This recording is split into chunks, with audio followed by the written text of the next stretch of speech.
Hi, kindergartners. So I was thinking about that Christmas book we started working on, the one where we were talking about the colors of the different objects and that we were going to do the rewrite. Yeah, and I was thinking about what a few of you had mentioned about how it made us think of that story, Brown Bear, Brown Bear. I thought, hey, this might be a great time to reread this story. So let's start off by rereading this story. I want to talk to you a little bit about some color words. Okay, here we go. Brown bear, what do you see? We wrote that on our book, didn't we? That question mark. All right, here we go. This one was written by Bill Martin Jr. And you know who did the pictures for it? Eric Carle, the same one who did the caterpillar book pictures. Yeah, you might see some similarities.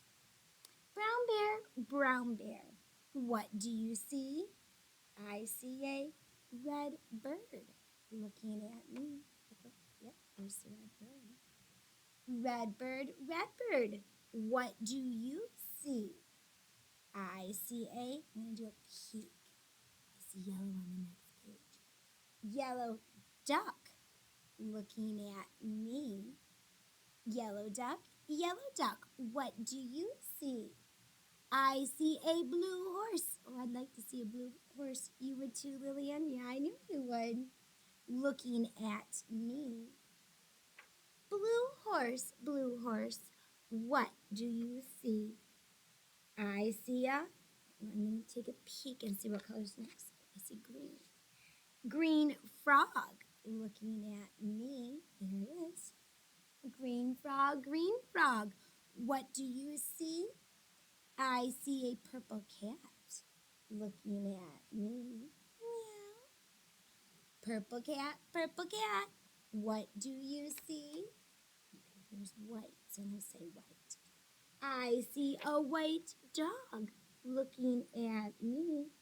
White dog, what do you see? I see a black sheep looking at me. Black sheep, what do you see? I see this one's pretty stuck. Goldfish looking at me. Goldfish, what do you see? I see a mother looking at me. Mother, what do you see? I see beautiful children looking at me. That's what I see when I look at my computer. I see a bunch of beautiful children. Children, what do you see? We see a brown bear, a red bird, a yellow duck, a blue horse, a green frog, a purple cat, a white dog, a black sheep, a goldfish, and a mother looking at us. That's what we see. That's the end. You see a lot of those pretty colors there, don't you? You know, boys and girls, as I was thinking about the story and the book that we're reading, I was thinking about how nice it is when we want to know a color word and there's something that's that color right next to it, a picture that uses that color. I like these cards. Maybe some of you played with these cards when you were at the station. Do you remember seeing these? We knew this said yellow because of the yellow paint drip. Can you read that one? Orange. Good. There was a clue with the orange, wasn't there? What one's this? Brown. That spells brown. Now listen, my friend. You're right. Brown. Oh, there's some pink. I see that pretty pink, and I say there's a P. It must be pink. Red. Good. Now, are you noticing that something seems a little easier than usual? You see, when I look at the color next to the word, I don't have to pay very close attention to the actual word, do I? Sometimes that's what happens. We get kind of relying, or we get to kind of expect to get to see that color. But you know, it's an extra step of fun when we can actually read the word without that clue. Like sometimes when I make photocopies for you guys, I don't have colored copies for you. You get the black and white version. Yep. So then instead of getting just to look at a color and say, oh, I know this answer key is supposed to be yellow or this is supposed to be green, you have to know how to read the word. I was looking at some of these color cards that I have, and I thought, okay, these are pretty easy for me to read because whatever word is on it has the color. But I thought, I bet you that my students, as smart as they are, can start to think about reading color words without seeing the color. You see what I'm talking about? Do you see these words I've written down on this paper? Yeah, nowhere on here does it say, oh, this is a certain color, and I know because of what color's on here, because everything here is green with black letters. Well, let's see if we can figure out what some of these should be. Okay, well, let's start with this one right here.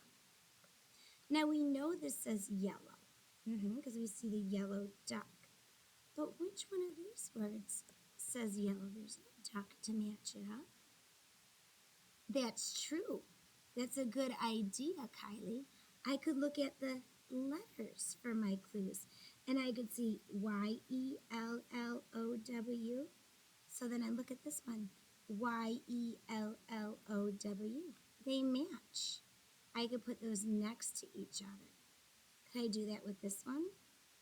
What do you say? Okay, we see the color green. Which one of these do you think is green? Aha, you're looking at the G. This one's capital. Do you see a G anywhere on this page? All right, go ahead and tell me, Audrey. You're right, there's G, but it's lowercase. Look at Green, and they match. Even though these are capital, they're the same. Okay, good. How about this one? You don't want to see the color? Oh, it's hard. I can't hide it, can I? Oh, but we could stretch this one. Look at D. What does that sound like, Nevaeh? Red. Good. Now these are capitals. What am I going to do about that? Oh, just match up to the lowercase r. Okay. R-E-D. Remember how we used to sing that song that went R-E-D spells red. R-E-D spells red. Apples and tomatoes. R-E-D spells red. Yeah, we could make a Christmas one. Instead of saying apples and tomatoes, what we could say holly berries and Santa's nose. Yeah, R-E-D spells red. Okay, how about this one? There's a P. Pink also starts with P. You're right, we saw that over there on one of those cards. But this one is too long of a word. Look at purple. And then we know pink is just one syllable. Okay, so we need to find P-U-R-P-L-E, purple as can be. There it is, purple. It's a longer word, isn't it? All right, I'll put it right down there. All right, now I really like looking at beginning letter sounds. So I see there's a B. I remember that lowercase b is a stick and then a circle, but uh-oh, what's going on here?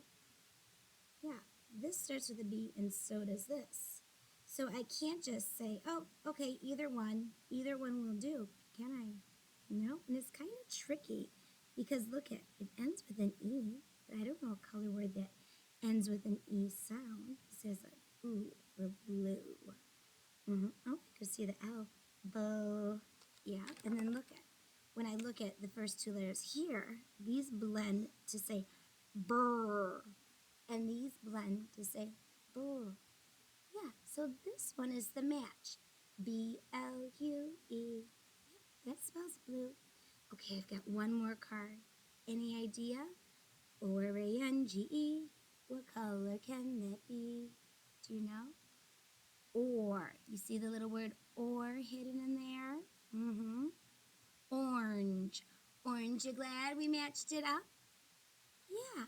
So it's okay to use color clues to help you when you want to know what something is. When we're doing our Christmas book that we're making, we're using color clues. We want to use all the clues that we can.